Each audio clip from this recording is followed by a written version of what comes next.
This is an interesting book that I just sold.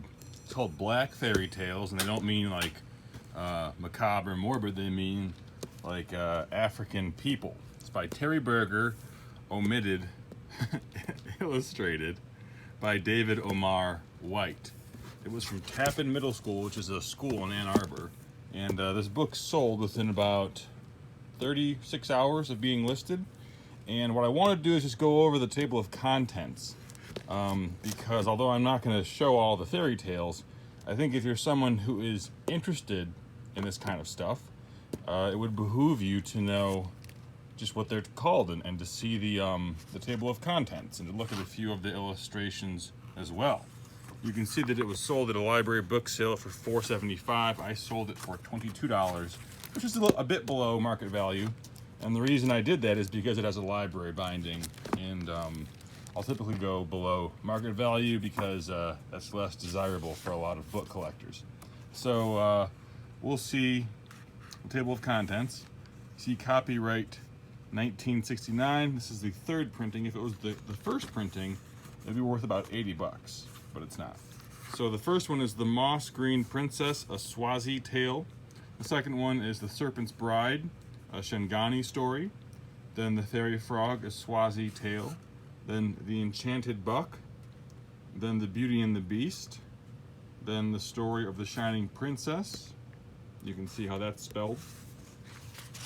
And then we've got the Three Little Eggs, the Rabbit Prince, the Fairy Bird, and Baboon Skins. And I want to go through and see if there are any more illustrations that might be helpful. And these were again by David Omar White. That one is from the Rabbit Prince. I guess I'll go in this order so I'll know what they're from. It'd be nice if there was one for every story. I suppose if you really wanted to, you could just pause and read these. There's the first one. It's a cool, I guess, ink and pen drawing. I thought it was, I guess it could be a woodblock print, but I think it's ink and pen. It might say somewhere in the book. I'm not going to go through and search for that right now. This is the Serpent's Bride. Very cool. Yeah, definitely ink and pen. You can see the cross hatching right there. And then our next one is, that's still the Serpent's Bride. And then we've got the Fairy Frog. Wow, it's like a David and Goliath type thing. I'm sure that if I were to read this book, I would notice a lot of similar stories because there really are only a few archetypal stories that seem to be across all cultures, something to do with the way human beings interact with the world. But it is good to see how the stories manifest in different cultures and regions of the world. This would be the Enchanted Buck, which is a male ungulate. I think ungulate is the right word for that. And then we've got Beauty and the Beast. The Beauty and the Beast. I don't think it's the same as the Disney story. The story of the Shining Princess. Let's see this one. It's a cool illustration. The Three Little Eggs. I guess they've got some language, African languages in there as well. There it is.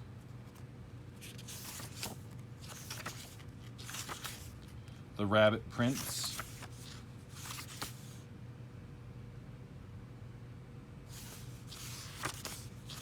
I like to do this with old books just because I feel like so many people don't have access to them just by the nature of them being old and rare and collectible.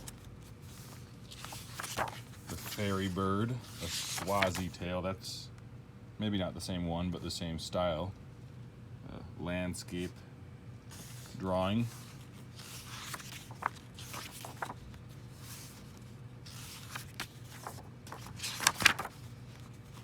It's getting kind of hard to turn the pages now near the end of the book. That's a cool one. some demons.